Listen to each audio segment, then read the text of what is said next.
오늘 우리에게 주시는 하나님의 말씀을 함께 보겠습니다.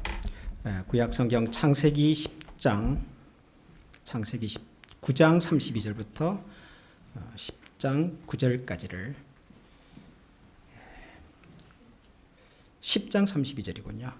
10장 32절부터 11장 9절까지를 한 절씩 교독하겠습니다. 이들은 그 백성들의 족보에 따르면 노아 자손의 족속들이요 홍수 후에 이들에게서 그 땅의 백성들이 나뉘었더라. 온 땅의 언어가 하나요 말이 하나였더라. 이에 그들이 동방으로 옮기다가 신할 평지를 만나 거기 거류하며 서로 말하되 자 벽돌을 만들어 견고히 굽자 하고 이에 벽돌로 돌을 대신하여 역청으로 진흙을 대신하고 또 말하되 자 성읍과 탑을 건설하여 그 탑 꼭대기를 하늘에 닿게 하여 우리 이름을 내고 온 지면에 흩어짐을 면하자 하였더니 여호와께서 사람들이 건설하는 그 성읍과 탑을 보려고 내려오셨더라. 여호와께서 이르시되 이 무리가 한 족속이요 언어도 하나이므로 이같이 시작하였으니 이후로는 그 하고자 하는 일을 막을 수 없으리로다. 우리가 내려가서 거기서 그들의 언어를 혼잡하게 하여 그들이 서로 알아듣지 못하게 하자 하시고 여호와께서 거기서 그들을 온 지면에 흩으셨으므로 그들이 그 도시를 건설하기를 그쳤더라. 그러므로 그 이름을 바벨이라 하니 이는 여호와께서 거기서 온 땅의 언어를 혼잡하게 하셨음이니라. 여호와께서 거기서 그들을 온 지면에 흩으셨더라. 아멘. 여러분 지난 주간 잘 지내셨습니까? 날씨가 굉장히 추웠죠? 목요일인가요? 제가 아침 일어나서 보니까 마이너스 8도라고 나와 있었어요. 제가 이게 지금 섭씨인지 화씨인지 순간적으로 헷갈려서 자세히 들여다보니까 페르나이트로 마이너스 8도였습니다. 저희 동네가. 세상이 꽁꽁 얼어붙었다는 느낌이 들었습니다. 그러면서 또 한편으로는 이런 생각도 들었습니다. 옛날 같았으면 이런 세상에서 살 수가 있었을까? 페르나이트로 마이너스 8도면은 우리 섭씨로는 아마 영하 20도가 더 안 될 것 같은데 이런 세상에서도 우리가 살고 있구나 하는 생각이 들었습니다. 참 감사한 거죠. 이 추위 가운데서도 추위를 피할 수 있는 또 집도 있고 또 가족들도 있고 또 눈이 또 많이 오지 않았습니까? 눈이 너무 많이 와가지고 특별히 우리 어른들이 좀 걱정이 되시더라고요. 눈 치우는 것이 젊은 사람도 쉽지가 않은데 어른들은 눈을 좀 잘 치우셨을까? 이렇게 좀 연락도 드려보고 했더니 또 다행히 눈도 잘 치우시고 잘 지내고 계시다는 말씀을 들어서 참 감사하기도 했었습니다. 세상이 눈으로 딥덮이고 꽁꽁 얼어붙어 있는 것 같아도 우리에게는 이렇게 따뜻한 가족과 또 교우들이 있어서 서로의 안부를 묻고 또 격려하고 위로할 수 있어서 이게 참 감사한 일이구나 그런 생각도 들었습니다. 아무쪼록 여러분 이 겨울을 잘 이겨내시면 좋겠습니다. 건강하게 잘 이겨내시고 우리 한국 방문 중에 계시는 임승환 집사님과 염승희 권사님 오늘 아침에 문자로 연락을 주고받았는데요. 이제 장례식 잘 마치고 2주간의 자가격리가 내일 끝난다고 합니다. 그래서 내일 끝나면 제 어머님 모시고 함께 또 시간도 좀 가지고 그렇게 하시겠다고 연락이 왔습니다. 여러분들께서 많이 또 기도해 주시고 염려해 주셔서 감사드리고요. 또 건강하게 다시 잘 돌아오실 수 있도록 계속 기도해 주시면 좋겠습니다. 요즘 우리가 다시 복음으로라고 하는 2022년도 우리 교회 표를 중심으로 해서 성경에 가장 처음에 등장하는 몇 가지 이야기들, 중요한 이야기들을 우리가 살펴보고 있습니다. 하나님의 창조에 대한 이야기를 살펴보았고 그리고 또 하나님의 형상으로 지음을 받은 우리 인간의 모습, 또 우리에게 주신 하나님의 기대와 사명 그런 것들을 생각해 보았고 지난주에는 이제 선악과 그것이 알고 싶다. 선악과 내용도 같이 좀 살펴보았습니다. 이 창세기라고 하는 책이 그 영어로 제너시스인데 시작이라고 하는 뜻입니다. 기원, the origin 그런 뜻이거든요. 그러니까 창세기를 읽어보면 여러 종류의 시작들이 있습니다. 인간이 어떻게 세상에 태어나게 되었고 또 어떻게 가정이 시작이 되었고 또 어떻게 행복하게 살았는가. 하나님이 지으신 에덴 동산에서 이렇게 동물들이 이름을 지어가면서 이렇게 잘 살았던가. 그런 이야기도 있고. 그런가 하면 또 이 창세기에는 우리 사람들이 겪게 되는 여러 종류의 고통과 슬픔의 시작에 관한 이야기들도 있습니다. 뭐 대표적인 것이 이제 선악과 이야기였고요. 지난주에 살펴보았던. 그리고 그 다음에 등장하는 가인과 아벨의 그 최초의 형제 살인의 이야기. 그리고 우리가 넘어가긴 했습니다만 노아 홍수. 인간의 죄로 인해서 이 땅에 살고 있던 모든 생명을 가진 동물들이 다 멸망할 수밖에 없었던 인류의 큰 슬픔과 비극. 그런 이야기도 등장을 하고요. 그리고 이제 오늘 우리가 생각해 보려고 하는 이 바벨탑 이야기도 등장을 합니다. 이 바벨탑 그러면은 바벨탑 사건, 바벨탑 이야기 그러면은 아마 대부분의 사람들은 아주 막연한 옛날 이야기처럼 생각을 하시는 것 같아요. 오래전에 살았던 사람들이 자기들이 모여가지고 무슨 높은 탑을 하나 쌓으려고 하다가 하나님의 진노를 받아서 그래서 그들의 계획이 숲으로 돌아가고 그래서 뿔풀이 흩어져서 살게 되었던 아주 오래된 막 전설과도 같은 그런 이야기 정도로 생각을 하시는 분들이 많은 것 같습니다. 그런데 성경을 쭉 읽어보면 말이죠. 이 바벨탑 사건은 곳곳에서 굉장히 중요한 이야기로 한 번씩 등장할 때가 있습니다. 구약 성경에 나오는 이스라엘 민족 역사를 쭉 읽어보면 이스라엘이라는 나라가 망하죠. 망할 때 이스라엘이라는 나라를 멸망시켰던 나라가 처음에는 아수르라는 나라가 있었습니다만 더 근본적으로는 바벨론이라고 하는 나라였습니다. 바벨론 제국. 신약 성경의 제일 마지막에 등장하는 요한계시록이라는 성경을 읽어보면 하나님께서 인류 역사를 다 마지막에 이제 정리하실 때 하나님의 나라에 대적하는 세력이 하나 등장을 하죠. 그걸 적그리스도 그럽니다. 적그리스도. 근데 요한계시록 읽어보면 그 적그리스도를 뭐라고 부르냐 그러면은 큰 성 바벨론 그렇게 또 불러요. 하나님의 나라를 대적하는 세력의 이름이 큰 성 바벨론이고요. 구약 성경에 등장하는 이스라엘의 역사를 멸망시켰던 나라가 바벨론인데 이 바벨론의 바벨이라고 하는 말이 다 이 창세기 11장에 나오는 바벨탑에서부터 시작이 된 말입니다. 바벨. 혼란스럽다, 혼잡케 하다, 어지럽게 만들었다. 그런 뜻이거든요. 그러니까 성경이 창세기부터 요한계시록에까지 이르는 긴 역사 속에서 가끔 바벨탑 사건을 연상하게 만드는 이름들이 등장을 합니다. 그것도 하나님의 나라와 하나님의 구원의 계획을 정면으로 저항하고 도전하고 가로막는 세력으로 이 바벨탑, 바벨론, 큰 성 바벨론 이런 이름들이 등장을 합니다. 그러니까 바벨탑 사건은 오래전에 있었던 옛날 사람들이 모여서 탑 하나 쌓으려고 하다가 하나님의 진노를 받아가지고 그냥 무산되었던 그런 옛날 이야기가 아니라 역사 속에서 항상 반복되고 등장하고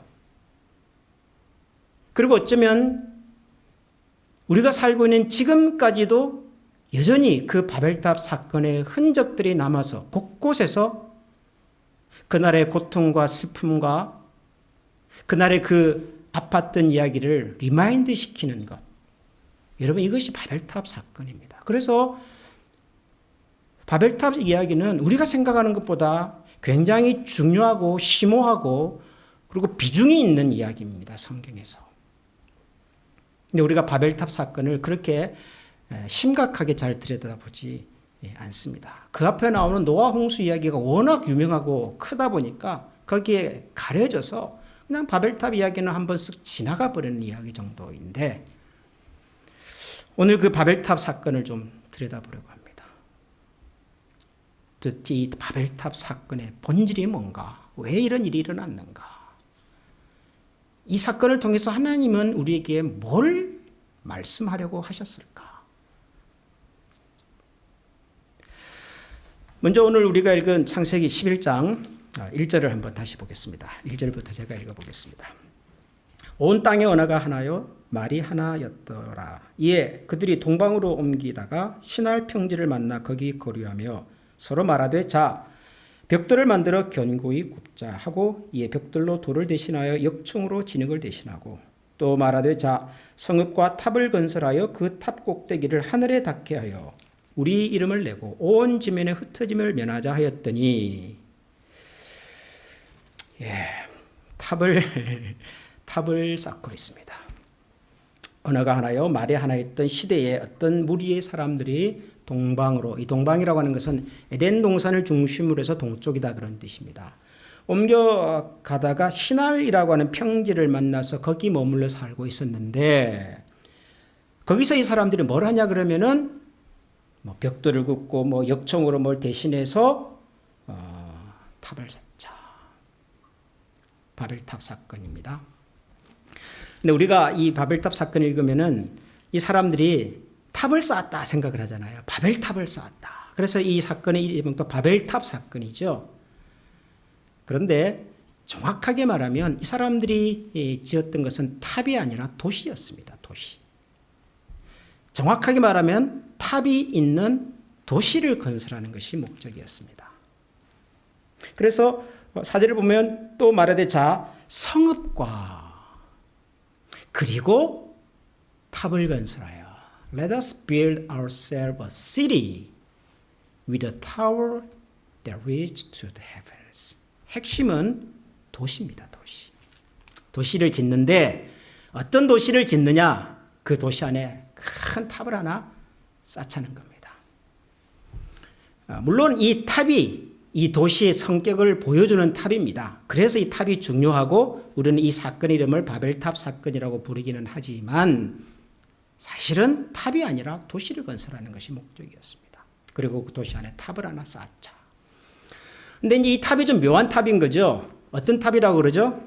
사절을 읽어보면 탑을 건설하여 그 탑 꼭대기를 하늘에 닿게 하여 우리 이름을 내고 온 지변에 흩어짐을 면하자 하였더라. 탑이 하나 있는데 탑의 꼭대기가 어디까지요? 하늘에까지 닿고. 여러분 하늘에까지 닿는 탑이 있을까요? 지금도 없지만 옛날에는 당연히 없었겠죠. 불가능했겠죠. 인간이 무슨 수로 하늘에까지 닿는 탑을 쌓습니까? 그런데 그들의 관심은 이 탑의 꼭대기가 하늘에까지 닿는 것이었습니다. 무슨 말일까요? 왜 이런 생각을 했을까요? 도대체 이 탑의 꼭대기를 하늘에까지 닿게 하려고 했던 목적이 뭐였을까요? 무슨 야곱의 사닥다리처럼 뭐 땅에서부터 사다리도 옳다고 하늘에까지 뭐 오르락내리락 그런 목적이었을까요? 성경을 연구한 학자들은 그 당시 사람들이 이 탑의 꼭대기를 하늘에까지 닿게 하자라고 말했던 그 의도는 아마도 노아 홍수 사건에 대한 기억 때문이었을 것이다 라고 말을 합니다. 노아 홍수 때 이 땅에 있는 모든 생명체들이 다 죽었습니다. 노아와 그 가족과 방주 안에 있던 동물을 빼고는. 그죠? 왜 죽었죠? 홍수가 덮쳐서 40일 동안 비가 내리고 그 후로 150일 동안 이 땅이 물에 잠겨 있으면서 땅에 있었던 모든 생명체들이 죽었습니다. 하나님의 심판이었거든요. 홍수는 하나님의 심판으로 홍수 때문에 목숨을 잃었거든요. 그러면 홍수에서 우리를 지킬 수 있는 방법이 뭐라고 생각을 했을까요? 고대 사람들은 높은 곳으로 올라가는 겁니다. 홍수가 있어도 물에 잠기지 않을 수 있는 안전한 공간을 만드는 것이죠. 그것이 하늘에 닿는 탑의 목적이었다. 충분히 일리가 있는 설명이라고 저는 생각을 합니다. 탑의 꼭대기를 하늘에까지 닿게 하자. 앞으로 홍수가 다시 오지 말라는 법이 없지만 홍수가 오더라도 우리는 우리의 안전과 생명을 우리 힘으로 지킬 수 있는 탑을 하나 만들자. 그런 얘기인 거죠. 자, 그리고 그 탑을 통해서 우리의 이름을 내고 그랬어요. 이름을 낸다는 말이 뭐죠? 우리의 힘을, 우리의 능력을, 우리의 지혜를 과시하고 그런 뜻이라고요. To make our name famous. 그렇잖아요. 하나님께서 심판을 하셔도 우리가 우리의 생명을 지킬 수 있는 탑을 하나 딱 만들어 놓고 말이죠. 나중에 홍수가 다시 찾아오면 그 탑으로 올라가서 우리의 생명을 지킬 수 있다면 얼마나 근사한 얘기입니까, 이게. 우리의 힘과 능력과 기술과 지혜가 얼마나 멋진 이야기입니까. 그런 탑을 하나 만들어서 우리 이름을 내고 그 다음에 나오는 것이 사실은 굉장히 중요한 얘기입니다. 뭐죠? 온 지면에 흩어짐을 면하자. 흩어지지 말자. 그럽니다. 모여서 흩어지지 말자. 여러분, 흩어지지 말자라는 말을 들으면은 창세기 앞에 나오는 하나님의 말씀 중에 하나가 기억이 나셔야 합니다. 혹시 여러분 기억나시는 말씀이 있습니까? 흩어지지 말자. 반대로 흩어지자. 하나님께서 사람을 만드시고 난 다음에 창세기 1장에 보면 하나님의 형상을 따라서 만드시고 난 다음에 하나님께서 사람에게 주신 명령에 보면은 너희는 생육하고 번성하여 땅에 충만하라. 그리고 땅을 정복하고 다스려라. 하나님 그렇게 말씀하셨습니다. 인간을 하나님께서 하나님의 형상으로 만드신 가장 중요한 이유는 하나님의 형상을 따라 만들어진 우리 사람이 하나님을 대신해서 하나님이 지으신 이 창조 세계를, 우주 만물을 하나님의 지혜로, 하나님의 마음으로 관리하고 다스리고 온 땅에 충만해져서 이 세상을 하나님의 통치가 머무는, 하나님의 통치가 경험되는 세상으로 만드는 것. 그것이 하나님께서 우리 사람에게 주신 첫 번째 명령이었습니다. 생육하고 번성해서 온 땅에 충만해서 퍼져서 다스리고 정복하는 것. 그런데 이 바벨탑을 쌓던 이 사람들은 탑을 하나 쌓아놓고 그 탑을 통해서 우리의 이름을 내고 그리고 뭐라고요? 흩어짐을 면하자 그럽니다. 흩어지지 말자. 탑을 중심으로 해서 똘똘 뭉쳐서 이제는 절대로 흩어지지 말고 우리가 만드는 이 세상에서 우리가 만든 이 탑을 중심으로 해서 우리끼리 잘 살아보자. 이게 이 탑의 건설의 목적이었습니다. 이 탑이 이 도시 한가운데서 세워져 가고 있었습니다. 바벨탑이 무슨 탑인지 여러분 짐작이 되시죠? 그러면 여러분 이게 무슨 그 당시 사람들이 자신의 기술력을 과시하기 위해서 높은 탑 하나 만들자 그런 차원이 아니었습니다. 세상 어디서 봐도 보일 수 있는 그런 거대한 랜드마크 같은 그런 건물 하나 딱 만들어서 우리가 얼마나 위대한 사람인지를 과시하자 그 정도가 아니었어요. 사실 사람들은 종종 그런 유혹을 받습니다. 세상에 없는 건물, 세상에서 가장 높은 건물, 가장 큰 건물 하나 만들어서 우리가 이만큼 힘이 있고 능력이 있고 기술이 뛰어나다는 것을 보여주고 과시하고 싶은 그런 마음이 언제나 사람들에게 있습니다. 사실 우리 클리블랜드 다운타운에 있는 그 높은 그 빌딩은요, 그 빌딩이 처음 세워졌을 때는 시카고에 있는 시어스 타워, 지금은 뭐 윌리스 타워라 그러죠. 그리고 뉴욕에 있는 뭐 엠파이어 스테이트 빌딩, 이 두 빌딩 사이에서 가장 높은 빌딩이었다고 그럽니다. 무슨 얘기냐 그러면은 우리도 뉴욕 못지않게 시카고 못지않게 잘 사는 도시다라는 것을 과시하고 싶은 마음이 있었던 거죠. 이래봬도 우리 클리블랜드가 한때 그런 도시였답니다. 그런데 이 바벨탑은 단순히 사람들이 와 하는 정도가 아니라 하늘에까지 닿는 것이었어요. 하나님의 징계와 심판이 있어도 우리 스스로 우리의 생명과 안전을 하나님의 심판과 진노로부터 우리를 지킬 수 있는 수단으로 만들어졌다고요. 우리의 이름을 내서 우리가 이 정도 할 수 있습니다라는 것을 과시하고 싶었던 거죠. 그리고 궁극적으로는 하나님께서 온 땅을 정복하고 다스려라 라는 말씀에 정면으로 도전하고 정면으로 부딪히고, 하나님은 그런 생각을 가지셨어도 우리는 우리식으로 살겠습니다 라는 선전포고인 겁니다.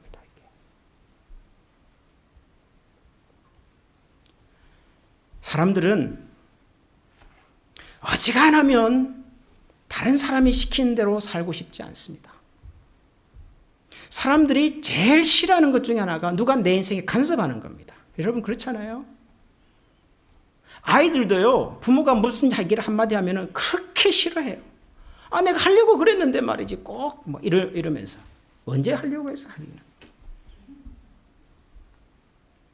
우리 사람이 가지고 있는 가장 큰, 그걸 뭐라고 해야 될까요? 인간성 중에, 아주 강력한 인간성 중에 하나가 뭐냐 그러면은, 누가 시킨 대로 하기를 싫어하는 거예요. 누가 내 인생에 간섭하는 것을 싫어합니다.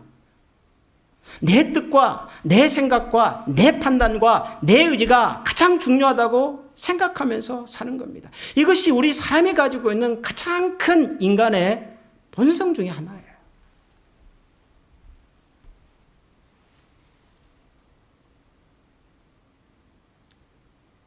참 사람이라고 하는 존재는 묘했어요.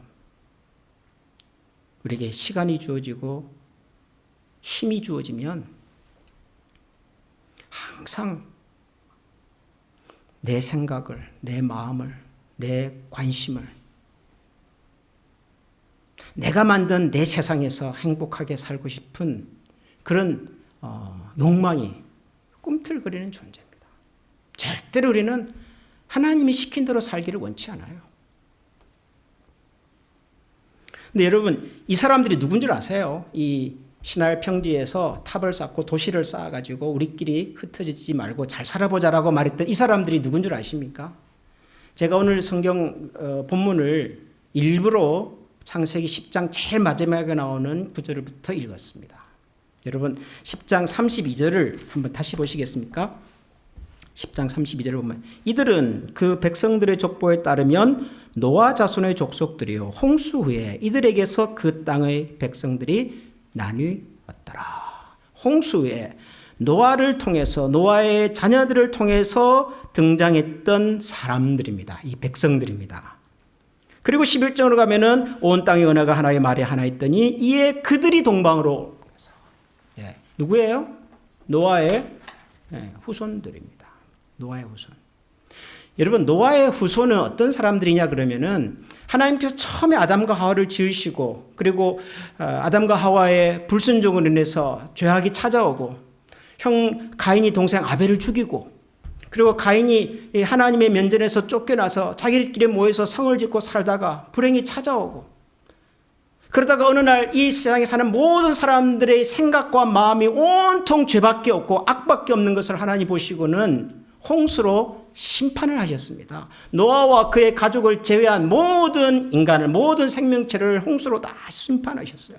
깨끗하게 지우셨어요. 성경을 읽어보면요, 영어 성경을 읽어보면은 make clean이라고 하는 단어를 써요. sweep, 씻어버렸어요. 완전히. 하나님께서 이 세상에 그 죄악이 관영한 것을 보시고 너무 마음이 아파서, 그 마음이 너무 슬프고 힘들어서, 그리고 노아를 통해서 새로운 인생을, 새로운 인류를, 새로운 인간의 역사를 시작하셨습니다.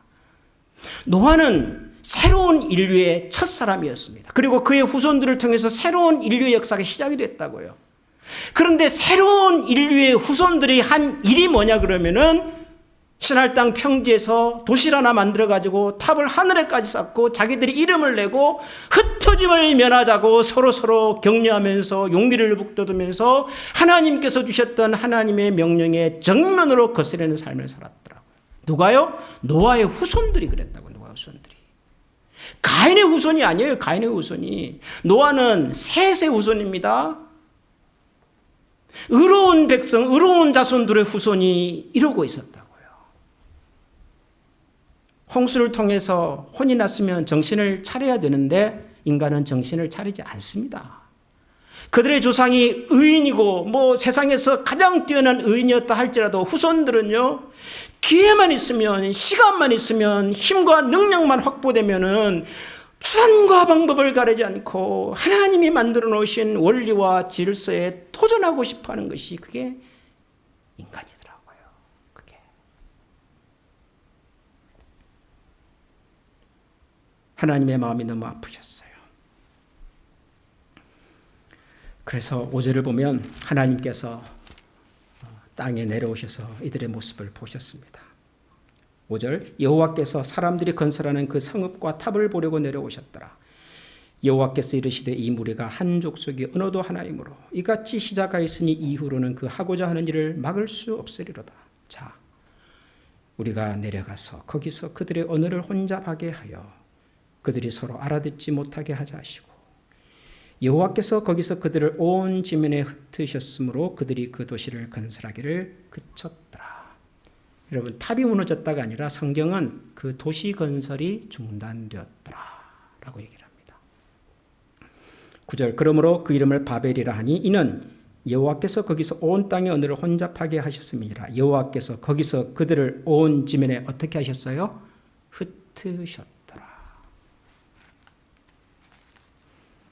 도시를 만들고 모여서 하나님의 명령과 하나님이 만드신 질서와 상관없이 살려고 했던 인간의 욕망과 시도와 도전을 하나님께서 꺾으셨습니다. 도시 건설이 중단이 되었고 그들은 땅에 뿔뿔이 흩어져서 살게 되었습니다. 다른 언어를 사용하게 되고 다른 전통과 문화를 가지게 되고 이제는 서로 다른 사람, 다른 민족이 되었고 그리고 다른 생각과 다른 언어와 다른 문화와 다른 뿌리를 가진 사람들이 그 후로는 만날 때마다 서로 싸우고 다투는 불행한 역사가 시작이 되었습니다.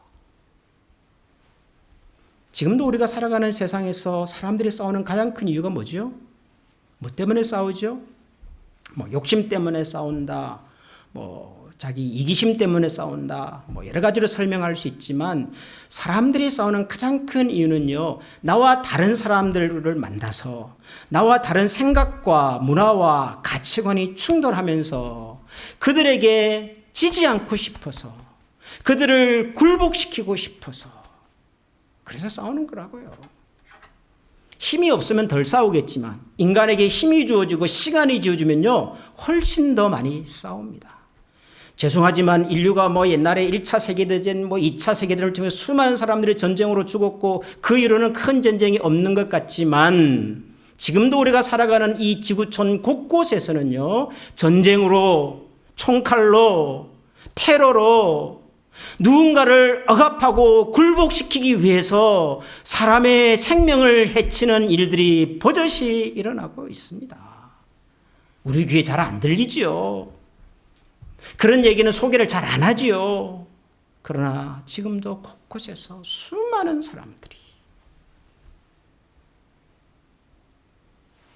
우리가 살아가는 이 21세기 문명을 뭐라고 학자들이 부르냐 그러면 포스트 모더니즘이라는 말로 표현을 합니다. 포스트 모더니즘, 후기 근대주의 그렇게 번역을 할 수 있을지 모르겠습니다. 굉장히 근사한 말이죠. 우리가 경험하고 보는 모든 문화와 예술과 사상과 철학, 21세기를 살아가는 현대 문명을 한마디로 포스트 모더니즘이라고 표현을 합니다. 근데 여러분, 포스트 모더니즘이라고 하는 이 말의 가장 정직한 뜻이 뭔지 아십니까? 포스트 모더니즘이 뭘 추구하고 뭘 중요하게 여기는지 아십니까? 포스트 모더니즘의 10계명, 1계명은 이겁니다. There is no other God but me. 여기서 많이 들어본 얘기잖아요. 10계명 제일 첫 번째 계명입니다. 나 외에는 하나님이 없다. 그 말이잖아요. There is no other God but me. 그런데 그 me가 누구예요? 우리예요. 우리. 나 외에는 그 누구도 신이 될 수 없고 나 외에는 그 누구도 나의 생각을 간섭할 수 없고 세상에서 제일 중요한 것은 나 자신이다. 여러분, 이것이 포스트 모더니즘의 10계명입니다. 세상 사람들은 더 이상 무슨 진리, 권위, 교훈, 질서, 원칙 그거 중요하지 않습니다. 내가 중요하고 내 생각이 중요하고 내 감정이 중요하고 내 판단이 중요하고요. 내가 기쁘면 그것이 진리고 우리 가족이 잘 살면 그것이 행복이고 우리나라가 잘 되면 그것이 세상의 평화예요. 포스트 모더니즘이 우리에게 주장하는 가장 강력한 메시지는 네 마음대로 살아라. 네가 중심이다. 너의 행복이 최고다예요. 하나님이 중요하지 않습니다. 하나님이 만들어 놓으신 질서, 원리 그거 중요하지 않습니다. 뭐하러 세상에 흩어져서 살아요? 뭐하러 하나님 만들어 놓으신 원리와 질서 속에 들어가요? 내 발로? 내가 내 인생을 책임지면 되지. 여러분, 이런 시도가 우리의 삶 속에 얼마나 많은지 모릅니다. 사람들은 종종 현대 문명의 어떤 특별한 현상을 보면서 야, 이거는 현대판 바벨탑이다 이런 말을 쓸 때가 있습니다. 한때 그 생명공학 하시는 분들이 유전자 조합을 통해서 무슨 복제 생명체를 만들어내고 동물을 만들어내고 야, 이것은 창조주 하나님의 권위에 도전하는 행위다 그런 얘기들을 했던 적이 있지요. 지금도 유전자 가위 이런 걸 통해서 인간의 DNA를 조작을 하고 동물의 DNA를 조작을 해가지고 새로운 생명체를 만들어내고 이럴 때마다 이것은 하나님이 만들어 놓으신 생명의 원리에 도전하는 현대판 바벨탑이다 그런 얘기를 하기도 합니다. 근데 여러분, 현대판 바벨탑이라고 하는 것은 무슨 과학자들, 생명공학자들 무슨 이런 데만 있는 것이 아니라 늘 우리의 마음의 본질 속에 항상 도사리고 있습니다. 뭐예요? 하나님의 말씀이 중요해? 성경이 말하는 게 뭐가 그렇게 중요해서? 성경은 옛날 이야기인데. 내 생각과 내 감정과 내 유익과 내 판단과 내 주장, 이것이 중요하다고 계속 속삭이는 세상입니다. 바벨탑은 옛날 이야기입니까, 여러분?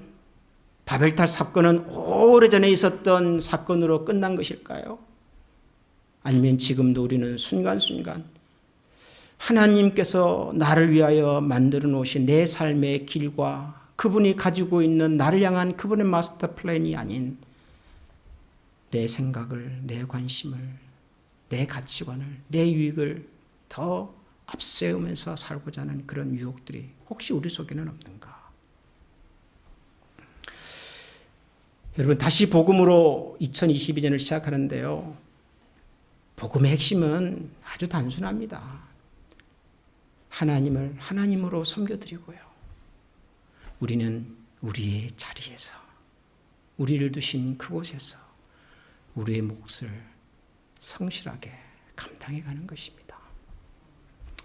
예배자는 예배자의 자리에서, 섬기는 자는 섬기는 자의 자리에서, 또 다스리고 이끄는 분들은 다스리고 이끄는 분의 자리에서, 베풀어야 될 사람들은 베푸는 곳으로, 누군가의 도움과 그리고 사랑이 필요한 사람들은 그 도움과 사랑의 손길을 받아가면서 하나님께서 우리를 향하여 가지신 그분의 그림 속에서 내 자리를 찾고, 우리 교회의 자리를 찾고, 그리고 그 속에서 나에게 맡기신 작은 사명에 오늘도 우리의 인생을 걸고 최선을 다해서 하나님의 말씀이 맞습니다.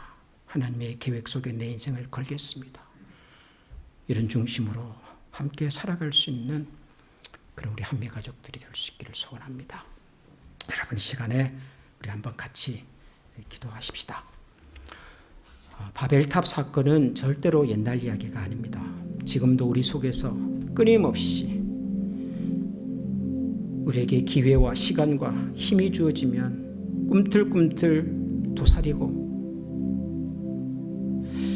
하나님이 만들어 놓으신 길과 평안과 행복보다는 내 인생의 평안과 내 인생의 성공의 길을 내가 만들 수 있다고 하는 그런 유혹에 흔들릴 때마다 우리는 이 바벨탑 앞에 서는 것 같습니다. 하나님, 오늘도 우리의 지혜가 하나님의 말씀보다 앞서지 않도록 도와주십시오. 나의 결정과 나의 판단이 하나님의 결정과 하나님의 판단보다 앞서지 않도록 도와주시옵소서. 때로 이해가 되지 않고 때로 답답하고 그래서 때로는 포기하고 싶은 일이 혹시 있더라도 나를 향한 하나님의 계획과 그분의 뜻을 깊이 묵상하고 하나님께서 만들어 놓으신 그 길 속에서 오늘도 우리에게 주어진 작은 일들을 성심껏 최선을 다하여 섬겨갈 수 있는 하나님의 일꾼들 되게 해주십시오. 우리 이 시간에 이런 마음으로 다 같이 한번 하나님 앞에 기도드리겠습니다. 기도합니다. 하나님 아버지 감사합니다. 오늘 우리가 바벨탑 사건을 다시 들여다보았습니다. 하나님의 성전대로 완전 옛날 얘기가 아니고 지금도 순간순간 하나님 우리 속에 도사리고 있는 하나님의 말씀과 하나님의 판단과 하나님의 결정보다 하나님 더 앞서 나가려고 하는 우리의 판단과 생각들이 바로 바벨탑 사건의 뿌리인 것을 기억합니다. 그러므로 하나님 저희들로 하여금 주 앞에서 다시금 우리 자녀가 된지를 보게 해주시고 특별히 하나님께서 우리에게 기회를 주시고 힘을 주시고 능력을 주시고 평강을 주셨을 때 그 능력과 기회와 평강이 우리의 욕심과 하나님 우리의 고집을 따라서가 아니라 우리를 향한 하나님의 뜻과 계획을 이루어드리는 일에 선하게 쓰임받을 수 있는 저희들이 되게 하여 주시옵소서. 그를 위하여 오늘도 우리가 같이 기도하고 하나님 앞에 우리의 마음을 드립니다. 주님께서 저희의 손을 우리의 마음을 붙들어 주셔서 그 하나님 앞에 기쁨과 손으로 나갈 수 있도록 도와주시옵소서. 홍수가 끝나고 이 땅에 수많은 사람들이 등장하며 그들이 곳곳에 무리를 지어 살아가고 있었습니다. 그들의 삶에 평안이 찾아왔고 힘이 생겼고 시간과 능력이 주어졌을 때 그들은 그 시간과 힘과 능력으로 도시를 건설하고 탑을 쌓아 그 탑으로 하나님에게까지 닿게 하고 자신들의 이름을 내고 흩어짐을 면하자고 하나님 앞에서 하나님의 질서와 하나님의 말씀에 정면으로 도전하는 그런 언사와 행동들을 서슴없이 보여주고 있었습니다. 하나님 이 바벨탑 이야기를 읽으면서 이 바벨탑 사건의 어딘가에 숨어있는 우리의 흔적과 모습들을 또한 보게 됩니다. 우리의 아픔과 우리의 고통과 우리의 슬픔이 지나고 난 다음 우리에게도 평안이 찾아왔고 우리에게 기쁨이 찾아왔고 하나님께서 우리에게 힘과 능력과 축복을 허락하여 주셨을 때 그 시간과 그 능력과 그 지혜와 그 복으로 과연 우리가 무엇을 하며 살아왔는지를 하나님 오늘 이 바벨탑 사건을 읽으면서 정직하게 들여다보고 또한 반성해 봅니다.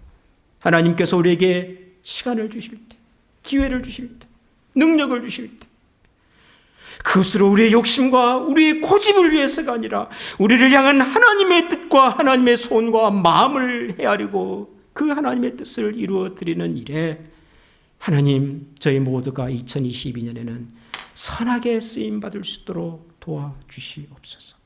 하나님의 것이었고 지금도 하나님께서 저희들을 통하여 역사하고 계심을 저희들이 살아가는 곳곳에서 경험하게 하여 주시고 보게 하여 주시고 그 하나님으로 말미암아 바벨탑의 이야기와는 전혀 다른 이야기를 써낼 수 있는 신실한 우리 한미 가족들이 다 되게 하여 주옵소서. 우리 구주 예수 그리스도 이름으로 기도합니다. 아멘. 우리 시간에 찬양 한번 같이 하겠습니다. 약할 때 우리의 힘이 되시는 하나님을 찬양하겠습니다.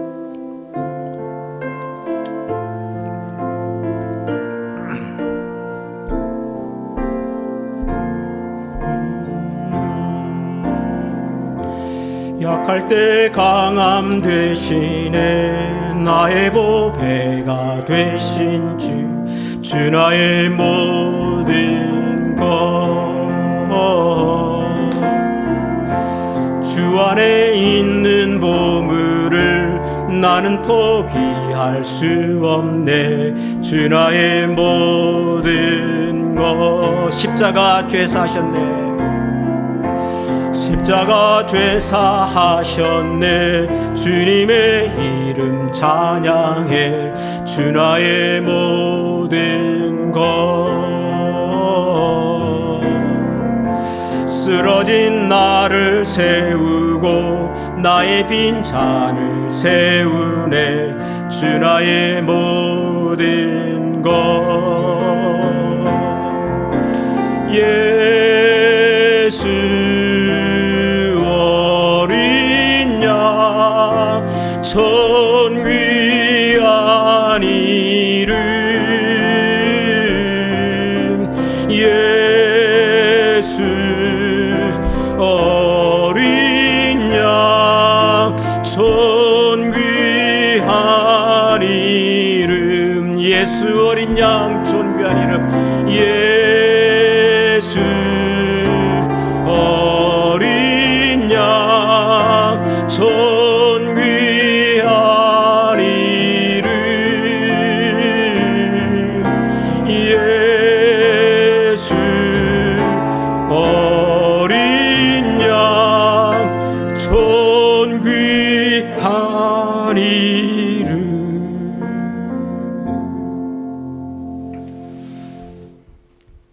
우리가 약할 때 우리의 힘과 능력이 되어주시는 주님을 바라보면서 우리는 비록 세상에서 잊혀진 존재같이 살더라도 하나님께서 기억해 주시는 인생으로 하나님 앞에 드러나기를 원하는, 비록 우리가 지치고 쓰러져 포기하고 좌절하기 싶을 때가 많지만 그럴 때마다 우리의 연약한 무릎을 붙들어 주시며 격려하시며 다시 일어서서 걸어가게 하시는 주님을 바라보며 살아가기를 원하는 사랑하는 모든 주의 백성들 머리 위에 우리 주 예수 그리스도의 은혜와 하나님의 사랑과 성령의 교통하시는 은혜가 지금부터 영원토록 함께 계시기를 축원하옵나이다. 아멘.